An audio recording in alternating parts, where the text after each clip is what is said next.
Hi guys, and welcome to this video. I hope you're all doing super well. So for today's case, guys, I first of all just want to put out a disclaimer that we are going to be talking about a young child in this case. This is, in my opinion, a very disturbing case, but I wanted to cover it because I feel like that justice wasn't served enough in this case.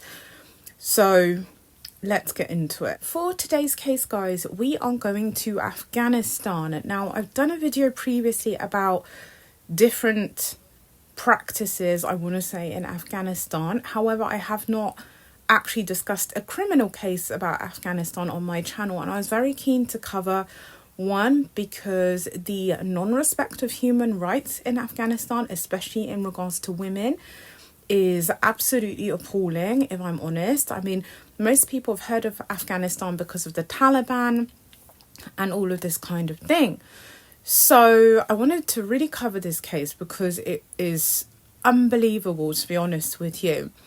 So for today's case, we're going to an area of Afghanistan, called Badakhshan, and Badakhshan is in northern Afghanistan. And as far as I'm aware, it's a more remote kind of area. So we are going to be covering the case of Sahar Gul, who was 9 years old at the time when this case started. Sahar was living with her father. It was just her and her father. She had a stepbrother, but he got married. He was a lot older, so he got married. He had his wife, kids, etc. So she was just living on her own with her dad, essentially. There's no sort of mention of her mother, so we don't know what's happened to her or if she's still alive or where she is or anything. So it's just Sahar and her father. And in the end, sadly, Sahar's father died when she was exactly 9 years old. So she had to obviously go and live with someone because she was a small child. So she ended up going to live with her stepbrother. So obviously he's an adult. He's already married with his wife and kids. And she was there for a while. And after a few months, her stepbrother's wife started to become really frustrated and irritated with Sahar. Bearing in mind, she's a small 9-year-old little girl. But the sister-in-law, so the stepbrother's wife, she was one of those really mean, horrible women, because firstly, to hate on a small 9-year-old child, you have to be someone who's a horrible person, right? So she started complaining to her husband, so Sahar's stepbrother, saying, look, go and get Sahar married off. I'm tired of having her here. Get her married off at the age of 9. And Sahar's brother, I think he was actually quite reluctant to marry off his sister, because obviously she's only 9. And also, technically, I say technically, guys, in Afghanistan, the age of consent for marriage in Afghanistan is actually 16 years old for girls. So really, I mean, the whole situation shouldn't have even come into question that this 9-year-old should be getting married. However, as many people may know, the laws in Afghanistan are not really respected. So that kind of goes out the window, as you guys will see. So yeah, Sahar's sister-in-law, so the stepbrother's wife's like, get Sahar married off. The brother's like, no, she's too young. And the wife was so insistent. She was becoming more and more irritable and annoyed. And she's like, go and get Sahar married off. So they actually end up being approached by this man called Saki. And Saki, at the time that Sahar was 9, Saki was actually 30 years old, guys. If this doesn't make you feel sick already, and there's much worse in this case, I don't know what will make you feel sick today. So yeah, this 30-year-old man, Saki, approaches the stepbrother and is like, oh, are you selling Sahar? Because yes, guys, in Afghanistan, women, children, young girls are sold to men for marriage, which is absolutely disgusting. Now, this is not a case where I would refer to it as like a dowry, where you're giving money to the father in respect of the daughter and she's well treated. This is, I'm selling this child like they're nothing, like they're an object or God knows what. So this Saki man approaches the stepbrother. He's like, I'm looking for another wife, because this man, he's already got a wife and he's actually already got 10 kids. Probably some of them are the age of Sahar. But anyway, So the brother, under the pressure of his wife, he's like, okay, yes, I will sell you Sahar. So Saki pays the stepbrother $5,000. Now, we are in Afghanistan, guys, so you can imagine that $5,000 is a lot of money out there, right? But still, who sells a small child for $5,000? You have to question like what people's integrity and morals are. So anyway, Saki takes Sahar back to his house. Now, we're in Afghanistan, and in the culture there, and I know this is similar in many other cultures, he is living with, he's got his other wife there, he's got these 10 kids. He has got his mother and father living there as well. So there's loads of them in this house. And so he takes Sahar back there. Sahar, she's just a normal little, quiet little girl, whatever. And, you know, comes in the nasty mother-in-law, beating Sahar from day one, hitting her with electric cables, guys, burning her with bloody objects, you know, like, honestly, I can't even. And then basically Sahar, you know, she's a 9-year-old child, the husband, so Saki, he's trying to force Sahar to sleep with him, and she's like holding off. And to be honest, I don't even know how a 9-year-old child has got the strength to fight off a 30-year-old man, because that girl has got some willpower. Let me tell you, she's got some mental strength inside her to do that, because I can't even imagine that circumstance. So she's trying to fight him off to not sleep with her. So she resists and she resists, and he can't actually sleep with her. And then the mother-in-law, she's trying to push Sahar into prostitution as well. Guys, these people are like some next level see you next Tuesdays, yeah? They are trying to push this little girl into prostitution and God knows what. So because Sahar is resisting so much, and this is going on for weeks and weeks and months, and somehow Sahar has managed to resist these disgusting vulture kind of, even actually I won't even compare these people to vultures, because vultures are like nice animals compared to these people. So let's not do a comparison there, guys. But these people are absolutely disgusting and vile, as you can probably tell. So Sahar keeps resisting somehow. She finds this mental strength inside herself to fight these disgusting 3 adults off, right? So the mother, the father, and Saki. So the parents of Saki and Saki, right? So they're getting frustrated with this now. They're like getting really irritated that she's resisting sleeping with this 30-year-old man and won't go into prostitution.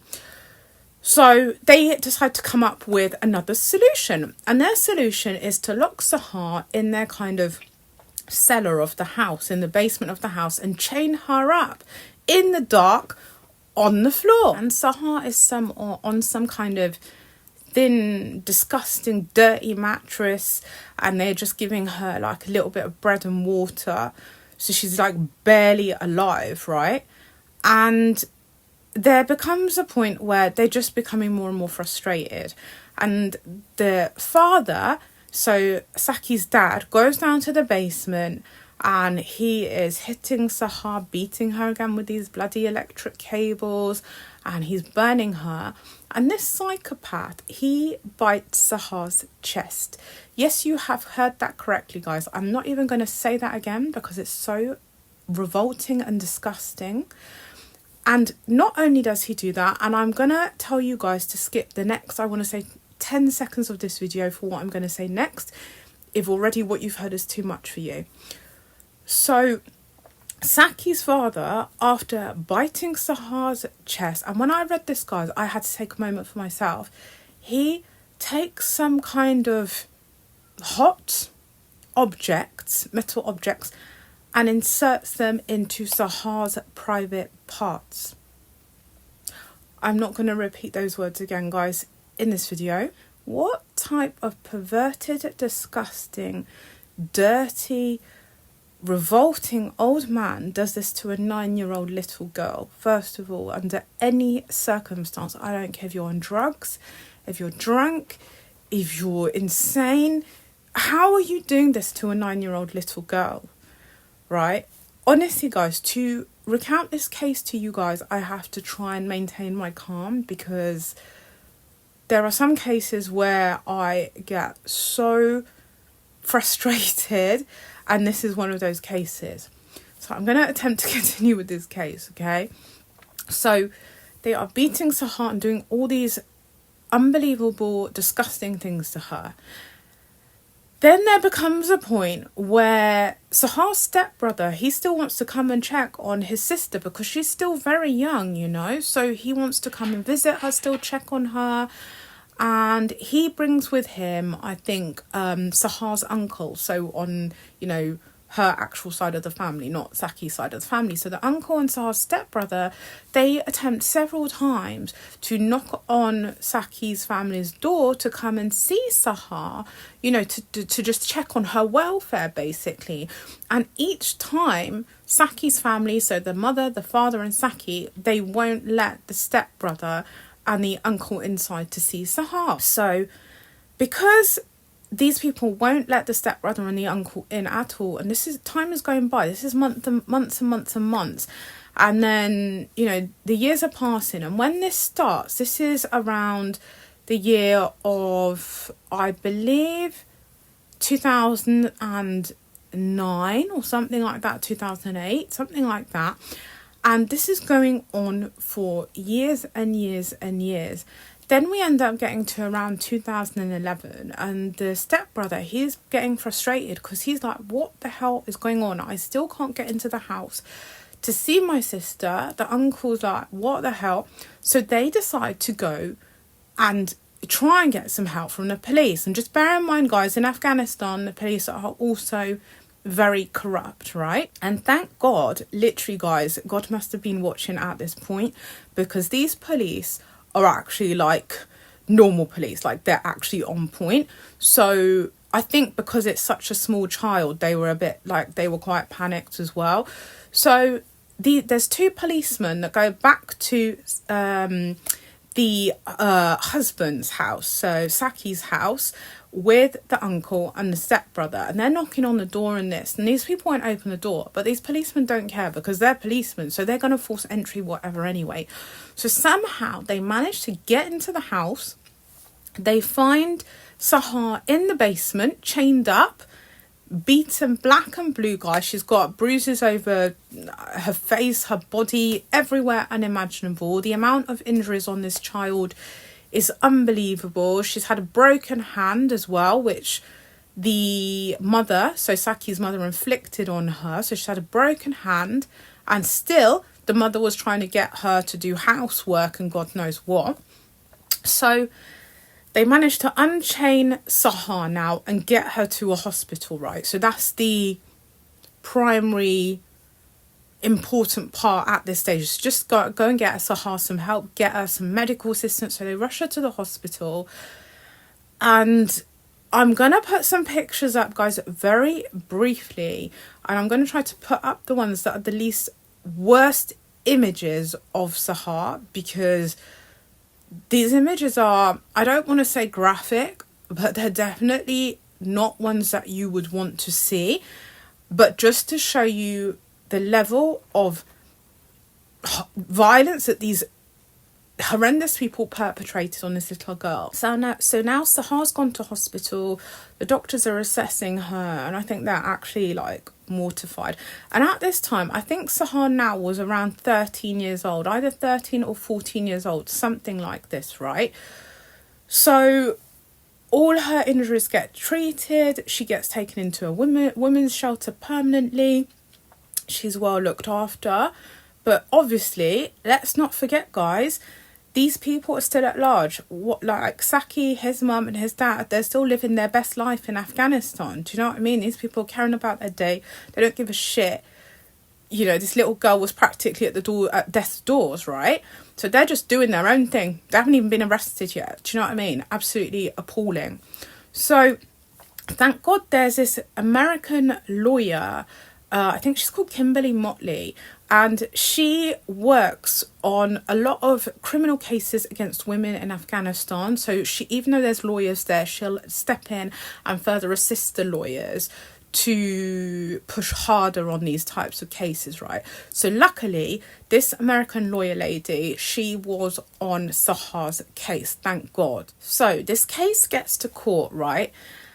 And Saki, his parents, etc., they have to stand trial, the sister-in-law and all of this. And initially this case was brought as like a attempted murder case against Sahar because of the level of her injuries. But somehow, guys, because this is Afghanistan, corruption 2.0 here, they don't get any conviction. So then Sahar's lawyer, so Kimberly Motley now, she's like, no, we're going to appeal this again. This is not it, right? Kimberly, she goes hard, this lady. Thank God this lady exists. So she goes in and she's like, nope, we're going to appeal this.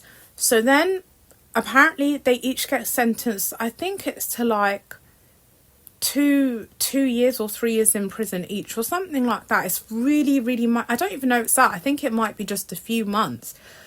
And then the case goes to another court. Like, this is a real back and forth situation, right? So it goes again to another court. So now it's like the third court or something. And it's going between 2 courts, I think, like one criminal court and then a higher one where appeals are sent, right? So then it goes to another one. And then the situation, so to appeal the case for Sahar is revoked. So these people, they then don't get the sentence that they should, and then they end up getting sentenced 2 days each. Let's just hold that there. Hold that thought in your mind there, guys. 2 days each they got for all of this, what they did to Sahar, yeah? So they each come out of prison after 2 days. I've never heard of any case like this in my life where someone comes out of prison after 2 days. Anyway, so they come out of prison. Anyway, Kimberly Motley, Sahar's lawyer, she's appealing this again. This woman, let me tell you, she is tough. She doesn't care how long it takes. She's going to keep appealing, right? And by this time, Sahar's approaching the age of 15. So Kimberly, she's going in again. This has been through court 3 times now, guys, yeah? And this case started in court around end of 2011, beginning of 2012. Now we're going into 2013, etc. And Sahar is nearly 15 at this point, I believe, right? So Kimberly's like, fine, these people have appealed it. It's been through court 3 times. That's fine. We're going to appeal it again. It's going to go through court a 4th time, whatever. So Kimberly goes in again. She goes to court again to defend Sahar and try and get these people convicted. And thank God, the prosecution court that goes in front of this time is a much higher court. So this time, the prosecutor actually sentences Saki, his mother and his father to 10 years each in prison, right? Which 10 years might not sound a lot, but the case in itself was reviewed as not attempted murder and as like a grievous bodily harm kind of case, right?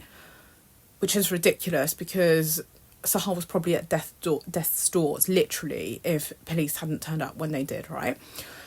So it's tried in a different way, but they each get the harshest sentence that the prosecutor can actually give under that circumstance in Afghanistan, guys. Because let's not forget, we're not in the UK, we're not in Europe or somewhere else, we're in Afghanistan. So 10 years to each of them for that's like a high sentence there, okay? Obviously it's not in other countries. So they each get 10 years in prison, right? And by this time, Sahar, she's around, I believe, around 15, yeah? So finally, justice has got served. And this little girl, she's so brave. She's actually done like interviews and she's been on TV and she has spoken out. Imagine, guys, if you've been through all this at 15 and you're still fighting these people and your lawyer is pushing to get justice and you are happy to answer 10 million questions so that you get justice as well at the age of 15, and you started going through this when you were 9. Can you actually imagine, guys, what this little girl has been through? So these people are sentenced to prison for 10 years each. Now, I believe, I think, as far as I'm aware, the sentencing was done around 2013 or 2013. So probably these people now are either out of prison or about to come out of prison, which is deplorable. And that is the end of this case, guys. Now, when you see the injuries inflicted on this little girl, it's just unbelievable. And I forgot to actually mention, let me recall myself here, that Saki's parents, the mother and the father, actually said that the injuries that Sahar has got on her body and face, so all the bruises and everything, that she inflicted them upon herself. I personally don't know any child, or 9-year-old child for that matter, that can inflict that amount of injuries onto themselves by themselves. Like, I've never come across any case like that where a child can do that to that extent to themselves. And I'm thinking, like, if Afghan prosecution actually believed that these people, like, they believed these people that this little girl had done that to herself at that level and broken her own hand, I'm like, please, come on. And it's like, well, if Sahar inflicted all these injuries on herself and broke her own hand at the age of 9, did she also just chain herself in the basement just because she felt like it as well? Do you know what I mean? Like, that is quite odd behaviour, even for the most strangest person or child. Why would you go down to the basement, chain yourself there, beat yourself, break your own hand, yet you've been trying to escape from the house?